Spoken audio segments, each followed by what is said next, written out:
Vâng, thưa quý vị, cảm ơn quý vị vẫn giữ chương trình hôm nay và ngày mai. Chúng ta sẽ trở lại cái quản trị Monument. Thì nếu mà cái dự án này không thành đó thưa nghị viên, thì cái quản trị Foundation có thể kiện thành phố được không ạ? Tại vì họ đã chấp nhận rồi, xong tự nhiên bây giờ lại bỏ phiếu không.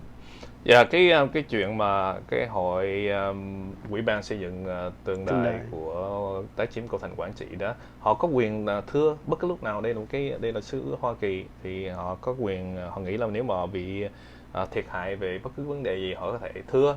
Nhưng mà cũng xin thưa với chị là hội đồng thành phố đã có tham khảo với lại luật sư của thành phố, thì luật sư của thành phố nói là không có cái gọi là cái quyền sở hữu trong cái vấn đề này.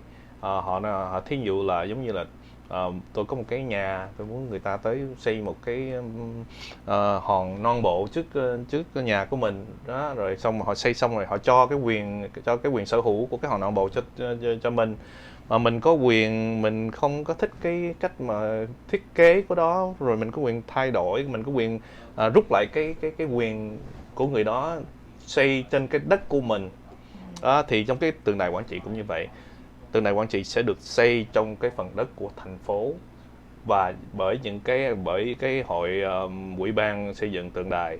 Rồi xong một khi nó xây xong rồi, cái sở hữu đó sẽ đưa lại biếu cho thành phố để thành phố bảo trì với lại quản lý cái đó. Cho nên nó không có cái gọi là cái entitlement, nó không có cái quyền sở hữu gì hết á. Cho nên cái chuyện mà thưa kiện nó rất là khó. Tức là cái chỗ đất là của thành phố, mình xây trên đất của thành phố Westminster. Thành phố chỉ cho phép họ quyên tiền rồi xây lên thôi. Mà quần thành phố, từ lúc mà thành phố chấp nhận để cho phép họ như vậy đó, những cái tin tức mình phải căn cứ tới những cái tin tức lúc đó mình có. Mình nghĩ đây là một cái dự án mà nó sẽ đem lại một cái sự đoàn kết trong cộng đồng. Mà khi vài tháng sau, khi mình biết rõ ra cái sự thật là cái dự án này của ban tổ chức không có hội thảo với những cái hội đồng cựu quân nhân ở trong Westminster, Orange County. Vâng, thưa quý vị, đó là chúng ta chung quanh những cái câu chuyện của cái tượng đài Quảng Trị. Thì mong rằng một ngày nào đó, maybe ngày mai, ngày mốt, chương trình hôm nay và ngày mai sẽ mời được tất cả các nghị viên của thành phố lên cùng một lúc để nói chung về hết cái này. Thì không biết là ngày nào mình sẽ phải liên lạc với mọi người, và mong rằng cái vụ Quảng Trị tượng đài này sẽ sớm có một cái sự đoàn kết với nhau, một cái dự án xong để chúng ta cho thành phố Westminster trở lại bình thường, được phồn thịnh hơn. Lữ đô Sài Gòn mình sẽ vui hơn, mà mọi người không có bàn cãi về cái vụ Quảng Trị nữa.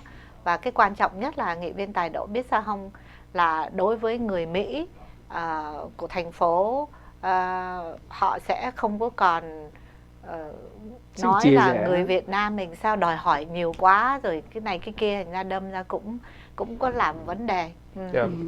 Thưa chị, tôi muốn chia sẻ cái này nữa. Tôi là tôi không có thích thành phố là gọi là big government, là chính phủ là có quyền có được độc tài bắt dân phải đi làm theo những cái luật lệ này nọ. Nên tôi không muốn, cá nhân tôi không có muốn thành phố quản lý cái dự án đó. Nhưng mà thay vì tôi thấy trong cái ủy ban xây dựng tượng đài đó, thay vì cái thời gian mà được đình chỉ tạm thời lại đó, họ dùng cái thời gian đó để họ liên lạc, để kéo tất cả những người nào mà chống lại họ đó hợp với lại họ, thuyết phục những cái nhóm đó để mà ủng hộ cái dự án này. Họ lại dùng cái thời gian đó để tấn công hội đồng thành phố. Họ tấn công những cái thành viên trong hội đồng thành phố, là để những cái hình ảnh đen tối lên trên những cái xe U-Haul chạy khắp thành phố, gửi những cái lá thư ra từng nhà, đặt những cái chuyện nói láo để mà tấn công ủy ban những hội đồng nghị viên thành phố. Cho nên tôi thấy và lúc nào cũng nói là hội đồng thành phố giật sập những cái tượng đài mà chưa được xây. Cho nên tôi không có muốn thành phố lấy cái quản lý cái vấn đề đó, nhưng mà nó đi tới cái lúc mà tôi phải muốn cho tất cả những người cư dân trong thành phố biết là tôi lúc nào ủng hộ cái chuyện xây dựng tượng đài hết đó. Nhưng mà chúng tôi chỉ muốn quản lý cái vấn đề time, place and manner, thời gian, địa điểm và cái cách xây dựng thôi. Chứ ngoài ra chúng tôi không bao giờ mà chống lại mà xây dựng một cái dự án mà có ý nghĩa như vậy hết đó. Đó là lý do tại sao cá nhân tôi bỏ phiếu chấp nhận để cho thành phố quản lý cái dự án này. Vâng. Vâng, thì mong rằng là chúng sẽ có một cái ngày nào đó chúng ta sẽ thấy được cái tượng đài quản trị ở một cái nơi nào đó, chứ không phải trong Freedom Park, tại vì cái đó là theo cái quản lý, sự đồng ý của thành phố. Thì nói đến thành phố Westminster thì hình như là tháng 12 này là cái thuế tháng 11 năm 2022. 22 thì cái tiền thuế mà bây giờ là 8.75 phải không ạ? Sẽ được ngưng phải không? Dạ, thì cách đây 5 năm đó, thành phố có cư dân ở thành phố có bỏ phiếu chấp nhận cho cái thuế buôn bán đó, sales tax có tăng lên 1%. Thì lúc đó thì hội đồng thành phố khi mà để đưa ra cho cử tri đó, hội đồng thành phố có ông thị trưởng Tạ Đức Chí, ông có đề nghị là 6 năm thôi, cho phép tăng thuế 6 năm thôi, tại vì ông nói ông là người đảng Cộng hòa không thích tăng thuế, cho nên ông đề nghị là nó sẽ bế mạc vào năm 2022 vì thì họ nghĩ là trong vòng 6 năm họ có thể dùng cái khả năng quản lý thành phố là đưa cái thành phố lên để có tăng cái ngân thu vô trong để khỏi cần phải tăng thuế nữa. Thì đó là lý do tại sao năm 2022 là cái thuế buôn bán nó sẽ bế mạc. Nó bế mạc thì mình trở lại cái thuế cũ không? Không được thâu thêm cái thuế đó nữa, không tiếp tục được nữa. Thì là mình xuống còn là 8 chấm mấy. Dạ. Cũng đỡ. Nếu như vậy thì mọi người sẽ mua nhiều hơn, tại vì bây giờ với cái thuế cao như vậy đó thưa nghị viên, thay vì Thanh Hương đi cái Target ở thành phố Westminster trên đường Beach, thì Thanh Hương không biết là cái Target đường Brookhurst với Westminster là của Garden Grove. Thì khi mà mua về mới thấy cái thuế nó khác, thì ra là thuế bên Garden Grove rẻ hơn là mình lời được. Dạ, Garden Grove cũng đã tăng lên rồi. Đã tăng lên rồi. Nhưng mà nói ra thì mình ở thành phố Westminster thì mình nên ủng hộ thành phố Westminster, tức là nhất là các quý vị các cơ sở thương mại, quý vị nhớ là phải khai thuế và phải khai cho đúng, nếu không thì thành phố bị suy sụp thì cũng mệt cho cả thành phố. Thanh Hương thì rất là kỹ, 2 đồng cũng phải trả thuế. Và tiền mặt thì cũng nhận nhưng mà phải khai. Thành ra xin quý vị nhớ là chúng ta sống trong thành phố Westminster, tất cả mọi người chúng ta đều góp một bàn tay để xây dựng cho thành phố phồn thịnh hơn, tốt hơn bằng cái số thuế của mình đóng, phải không anh Dũng? Đúng vậy. Vâng, thưa nghị viên, không biết là nghị viên còn có những cái gì khác để cho quý vị thính giả biết về thành phố nữa không ạ? Tại chúng ta còn 2 phút.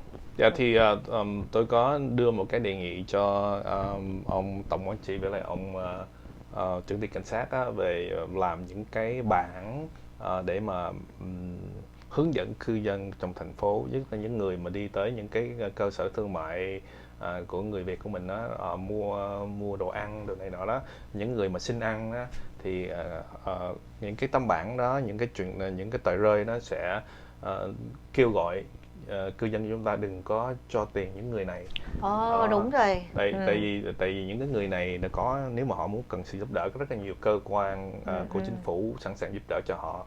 Khi mình cho người ta như vậy đó, sẽ làm người ta tập trung vô những cái khu thương mại của mình và làm phiền những người customer, người khách hàng đi tới. Nó làm rất là hỗn tạp trong cái đó. Dạ vâng.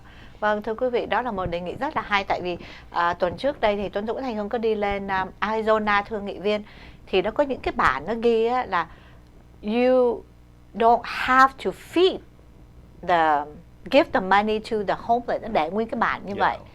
Thì let them call this number. thì mình nói ủa tại sao thành phố Westminster mình không có những cái bản đó, thì hôm nay gặp nghị viên cái đó là rất là một cái ý kiến rất là hay. Tôi có nói chuyện với ông trưởng ty cảnh sát á, Roy Campos á, đề nghị ổng lên cái show của chị nói chuyện thêm về vấn đề đó. Nhưng mà nghe nói sắp có một ông chief mới phải không? Thì đang đi qua cái sự tuyển lựa bây giờ. Thì vì cái vấn đề này á, mình người Việt mình có cái khuynh hướng là thích bố thí, thích làm phước. Thì nó không phải là những người này không phải là người homeless, mà cái người này thật sự họ xin tới gặp mình, từng người xin tiền, họ rất là làm phiền những cái người customer, những người khách hàng, cho nên đây là những cái chúng ta cần phải biết. Vâng, cảm ơn nghị viên Tài Đỗ đến với chương trình hôm nay và ngày mai. Mong rằng là một trò chuyện hôm nay sẽ cho quý vị biết thêm về những cái chi tiết của thành phố, cũng như cái quản trị với thuế và những cái vụ vô gia cư ở thành phố. Quý vị nào có những cái ý kiến đóng góp thì quý vị gọi ngay cho nghị viên Tài Đỗ, hoặc bất cứ những nghị viên nào trong thành phố, họ đều bốc phone và giúp cho quý vị. Thưa nghị viên, đúng không ạ? Dạ thưa đúng ạ. Cái số điện thoại tôi là 714 323 4249. Dạ vâng, cảm ơn nghị viên Tài Đỗ và anh Tuấn Dũng đến với chương trình hôm nay và ngày mai. Chúc nghị viên lúc nào cũng có sức khỏe rất là nhiều, và nhớ uống trà nhiều tại vì trà rất là tốt cho quý vị. Xin cảm ơn quý vị và hẹn lại lần sau. Xin cảm ơn.